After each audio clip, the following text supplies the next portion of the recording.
আসসালামু আলাইকুম। এখন আমরা ৬.৩ এ ১১ নম্বর প্রশ্নটা সমাধান করব। ১১ নম্বর প্রশ্নে কি আছে তোমরা দেখতে পাচ্ছ? এটা ২০২৬ সালের বইয়ের ১১ নাম্বার। কিন্তু ২০২৬ এর আগের যে বইগুলো আছে ২০২৫ বলো, ২৪ বলো, এই বইগুলোতে অন্য কোনো একটা নাম্বারে আছে কিন্তু আছে এটা। পরীক্ষায় মাঝে মধ্যে প্রশ্নটা আসে। তো এখানে আমাকে কি বলছে? দেখো বলছে যে একটা ত্রিভুজ দিয়ে বলছে যে ত্রিভুজ এবিসি এর অতিভুজ এসি এর মধ্যবিন্দু হলো ডি। হ্যাঁ, অতিভুজ এসি এর মধ্যবিন্দু হলো ডি। আমাদের প্রমাণ করতে বলছে বিডি হলো এসি এর অর্ধেক, হাফ অফ এসি। তো এটা প্রমাণ করার জন্য তুমি একটু দেখো, এখানে সবচেয়ে সহজ উপায়ে প্রমাণ করা যায় এটা যদি আমরা অর্ধবৃত্তস্থ কোণের সাহায্য নিয়ে করি, সবচেয়ে সহজ হয়। কিন্তু একটা সমস্যা হলো এখানে আমরা এখনো বৃত্তস্থ কোণ কি শিখিনি। এটা ষষ্ঠ অধ্যায় যেহেতু, আর বৃত্তস্থ কোণ, কেন্দ্রস্থ কোণ এটা অষ্টম অধ্যায়ে রয়েছে। তা আমি এমন পদ্ধতিতে শেখাবো যেটা তোমার জানা আছে। আমি তোমাদের আগে একটু বুঝিয়ে নিই আমরা কিভাবে প্রমাণটা করতে চাচ্ছি। এটা মনে করো এবিসি সমকোণী ত্রিভুজটি, এটা সমকোণ, এর মধ্যবিন্দু হলো ডি, এবার বিডি আমরা যোগ করে দিলাম। এখন আমি যদি কোনোভাবে দেখো এডি আর বিডি কে যদি কোনোভাবে সমান দেখাতে পারি, মনে করো এডি আর বিডি কে যদি কোনোভাবে সমান দেখাই দিতে পারি, তাহলে আমরা বলতে পারবো যেহেতু এডি এসি এর অর্ধেক, কারণ ডি মধ্যবিন্দু বলেই দিছে, দেখো ডি হলো অতিভুজ এসি এর মধ্যবিন্দু, তাহলে ডি যদি মধ্যবিন্দু হয় তাহলে এডি হবে হাফ অফ এসি। আমি যদি কোনোভাবে এডি আর বিডি সমান দেখাতে পারি তাহলে বলতে পারবো বিডি হলো হাফ অফ এসি। তো এটা প্রমাণ করার জন্য দেখো এখানে দুইটা ত্রিভুজ আছে, আমি ইচ্ছা করলে এই দুইটা ত্রিভুজ সর্বসম দেখাতে পারবো না এত সহজে। দেখো এটা সর্বসম দেখাতে পারলেই তো এডি আর বিডি কে সমান বলতে পারতাম, কিন্তু দুঃখের বিষয় এখানে আমরা এত সহজে সর্বসম দেখাতে পারবো না। কেন? দেখো আমি এই বাহুটার এই বাহুটা সমান বলতে পারবো, এটা সাধারণ বাহু বলতে পারবো, কিন্তু অন্য কোনো কিছু আমি কিন্তু এত সহজে আর প্রমাণ করতে পারতেছি না। অন্তর্ভুক্ত কোণ মানে এই দুইটা কোণ যে সমান, এটা কোনোভাবেই কিন্তু আমি বলতে পারবো না। তাহলে আমরা এটা বাদে অন্য কোনো উপায় দেখি। একটু খেয়াল করো তো, আমি যদি এভাবে করি, এই ডি বিন্দু হতে এবি এর উপর লম্ব টানি, ডি বিন্দু হতে এবি এর উপর লম্ব টানি, তাহলে কি ঘটবে? এটা যদি এম বিন্দু আমি চিন্তা করি, এম বিন্দুই ধরো, চিন্তা করলাম এখানে, তাহলে একই রেখার উপর দেখো এবি এর উপর, এবি এর উপর দুইটা লম্ব, একটা বিসি আর একটা হলো এমডি এমন আছে। তাহলে বলো ডি যদি এসি এর মধ্যবিন্দু হয়, আমরা কি শিখেছিলাম যে কোনো ত্রিভুজের যে কোনো দুই বাহুর মধ্যবিন্দু যোগ করলে সেটা তৃতীয় বাহুর সমান্তরাল হয়। তা আমি যখন এখানে লম্ব টানলাম তখন কি হলো? এটা আর এটা সমান্তরাল হয়ে গেল। কারণ একই রেখার উপর দুইটা লম্ব টানলে সেটা পরস্পর কি হয়? সমান্তরাল হয়। আর যদি সমান্তরালই হয় তাহলে একটা যদি মধ্যবিন্দু হয় আরেকটা অবশ্যই মধ্যবিন্দু হবে, তাহলে এম মধ্যবিন্দু হবে। সেক্ষেত্রে আমি এ এম আর বি এম কে সমান বলতে পারবো। আর এটা তো যোগ করা আছে। তাহলে দেখো এই বাহু সমান, এটা সমকোণ হলে এটাও সমকোণ, আর এটা সাধারণ বাহু। তার মানে এই দুইটা ত্রিভুজের মধ্যে এক জোড়া বাহু সমান, এ আর এক জোড়া বাহু সমান, কমন বাহু যেহেতু, সেহেতু এটার মধ্যেও আছে এই বাহুটা, এই ত্রিভুজের মধ্যেও আছে এই বাহুটা। তাহলে দুইটা বাহু সমান হলো আর তাদের অন্তর্ভুক্ত কোণ সমান হয়ে গেল। আর দুইটা বাহু আর অন্তর্ভুক্ত কোণ সমান হলে ত্রিভুজকে কি বলা হয়? সর্বসম বলা হবে। আর তখন এই দুটা যদি সর্বসমই হয়ে যায় তাহলে আমি বলতে পারবো এই বিডি সমান হলো এডি। আর বিডি সমান যদি এডি হয়, এডি এসি এর অর্ধেক, তাহলে বিডি কি হবে? এসি এর অর্ধেক। তা আমরা এইভাবে প্রমাণটা করতে পারবো। তাহলে আমরা এটা করতে পারি। আরেকটা উপায় দেখো, আমি যদি চাই যে এখানে তোমার লম্ব না টেনে আমি এ বি এর মধ্যবিন্দুই যোগ করে নিব সরাসরি, আমি বলবো যে এখানে এম হলো এ বি এর মধ্যবিন্দু, আমি ডি এর সাথে এ বি এর মধ্যবিন্দু যোগ করলাম। তখন আমরা বলবো যে যেহেতু ডি ও এসি এর মধ্যবিন্দু, এম হলো এ বি এর মধ্যবিন্দু, তার মানে এম ডি হবে বিসি এর সমান্তরাল। তার মানে এটা যদি 90 ডিগ্রি হয় এটা কি হবে? 90 ডিগ্রি হবে। আর যেহেতু অঙ্কনের সময় বলেছি মধ্যবিন্দু যোগ করেছি, তাহলে এটা সমান হবে, এটা 90 ডিগ্রি হলে এটা 90 ডিগ্রি, আর এটা সাধারণ বাহু, তাহলে এটাও সর্বসম হয়ে যাবে।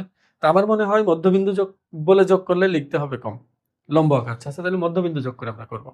তাহলে আমরা এখানে এক কাজ করি, এখানে ডি ই ই বিন্দু হলো এ বি এর মধ্যবিন্দু, এটা আমরা যোগ করে নেই। এই বিন্দু হলো এ বি এর মধ্যবিন্দু, কিন্তু বুঝো কিন্তু। তাহলে এখানে দুইটা ত্রিভুজ উৎপন্ন হয়েছে, এই দুইটা ত্রিভুজকে আমরা কোনো না কোনো উপায়ে সর্বসম দেখাই দেব। দেখো এটা প্রশ্ন দেওয়া আছে, মানে চিত্র দেওয়া আছে প্রশ্নের মধ্যে, এখানে সরাসরি চিত্র দেওয়া আছে। তাহলে এখানে বিশেষ নির্বাচনটা হবে হলো দেওয়া আছে দিয়ে, এখানে মনে করি লাগবে না। তাহলে দেওয়া আছে, একদম প্রশ্নের মধ্যে যা যা আছে সব তুলবা, একেবারে প্রশ্নের মধ্যে যা যা আছে সব তুলবা। শুধুমাত্র এই যে প্রমাণ করো যে জায়গায় লিখবা হলো প্রমাণ করতে হবে যে বিডি সমান হাফ অফ এসি। এরপরে আসবে হলো অঙ্কন। অঙ্কন কি করেছি? অঙ্কন হলো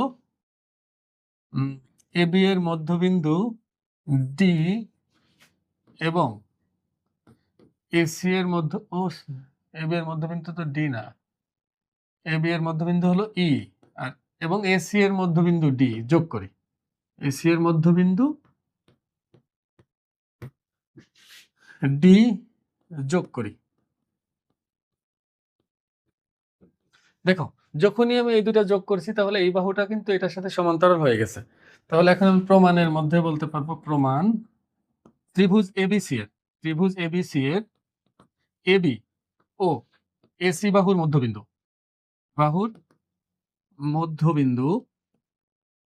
যথাক্রমে ই ও ডি। সুতরাং ইডি সমান্তরাল বিসি। এর কারণ ওই যে ত্রিভুজের যে কোনো দুই বাহুর মধ্যবিন্দুর যোগফল তৃতীয় বাহুর সমান্তরাল এবং দৈর্ঘ্য তার অর্ধেক। আমার শুধু সমান্তরাল অংশটা দরকার, সমান্তরালটাই লিখবা, শুধু বলে দেবা যে ত্রিভুজের যে কোনো দুই বাহুর মধ্যবিন্দুর যোগফল তৃতীয় বাহুর সমান্তরাল, এটুকু বললেই হবে। উপপাদ্য 14, আমি আশা করবো ওটা তোমরা জানো। এখন দেখো, এখন তাহলে আমি বলতে পারবো যে এটা যেহেতু সমান্তরাল, আবার এখানে কিন্তু এবি এদের ছেদক, বিষয়টা বুঝো। এটা সমান্তরাল, এটা ছেদক, তাহলে এই দুটো অনুরূপ কোণ হয় না? তাহলে এটা যদি 90 ডিগ্রি হয়, এটা কত হবে? 90 ডিগ্রি হবে। তাহলে আমি লিখতে পারি যে সুতরাং কোণ এইডি সমান হলো কোণ এবিসি, আর এবিসি হলো 90 ডিগ্রি। তাহলে এইডি 90 ডিগ্রি হয়ে গেল। তাহলে আবার আমরা লিখতে পারি যে আবার কোণ বিইডি, এটাও 90 ডিগ্রি, কারণ একটা সরল রেখার এটা হলো রৈখিক যুগল কোণ, আর রৈখিক যুগল কোণ হলে এই দুইটা কোণের যোগফল 180 ডিগ্রি। তাহলে একটা 90 ডিগ্রি হলে আর একটা কি হবে? 90 ডিগ্রি হবে এমনিতেই। তাহলে এবার আমরা সর্বসম দেখাই দেবো ত্রিভুজ এইডি ও ত্রিভুজ বিইডি, যে দুটি ত্রিভুজকে আমরা সর্বসম দেখাতে চাচ্ছি, এই দুটো ত্রিভুজের নাম লিখবো হচ্ছে ত্রিভুজ এইডি ও ত্রিভুজ বিইডি এ এই সমান হলো বি, কারণ আমরা অঙ্কনের সময় বলেছিলাম যে মধ্যবিন্দু যোগ করি, কারণ আমরা ইচ্ছা করলে মধ্যবিন্দু যোগ করতে পারবো, এটা কোনো সমস্যা না। আবার ডিই সমান হলো ডিই, কারণ সাধারণ বাহু, কমন বাহু। আর অন্তর্ভুক্ত কোণ মানে এই দুইটা বাহু দ্বারা যে কোণটা উৎপন্ন হয়েছে সেটা হলো এইডি, কোণ এইডি সমান, আর এই দুইটা বাহু দ্বারা যে কোণ উৎপন্ন হয়েছে সেটা হলো তোমার বিইডি। দেখো এই দুইটা দ্বারা কোণ বিইডি। তোমরা আগে থেকে যে যারা উপপাদ্যগুলো দেখতেছো তারা জানো নিয়মগুলো যে কিভাবে লিখতে হয়, এটা এই জন্য এটার তো ডিটেলস আমি বলতেছি না। এবার খেয়াল করো, তাহলে যে দুইটা ত্রিভুজের মধ্যে আমি তুলনা করলাম, এই যে ত্রিভুজ কোনটা এইডি আর বিইডি, তাহলে সুতরাং ত্রিভুজ এইডি সর্বসম ত্রিভুজ বিইডি, এটা আমরা বলতে পারবো। সাইড নোট অবশ্যই দিয়ে দিবা, বাহু কোণ বাহু উপপাদ্য। এবার তাহলে এই দুটো সর্বসম হয়েছে, তার মানে আমি এখন বলতে পারবো এডি সমান হলো বিডি, এই কোণের বিপরীত বাহু আর এই কোণের বিপরীত বাহুকে সমান বলতেই পারি আমি। তাহলে আমরা লিখতে পারবো বিডি সমান এডি, যা ঘুরাই লিখি, বিডি সমান এডি। বা এখন বলো, বিডি সমান এডি কে কি হাফ অফ এসি লেখা যাবে না? অবশ্যই লেখা যাবে, বলেই দিয়েছে যে ডি হচ্ছে এসি এর মধ্যবিন্দু। ডি যদি এসি এর মধ্যবিন্দু হয় তাহলে এডি কে আমি এসি এর অর্ধেক লিখতেই পারি। তাহলে প্রমাণ হয়ে গেল বিডি সমান হাফ অফ এসি, প্রমাণিত। আমি আশা করবো তোমরা বুঝতে পারছো। আজকে এই পর্যন্তই, পরের ভিডিওতে আমরা পরের উপপাদ্যটা প্রমাণ করে দেখাবো। আসসালামু আলাইকুম।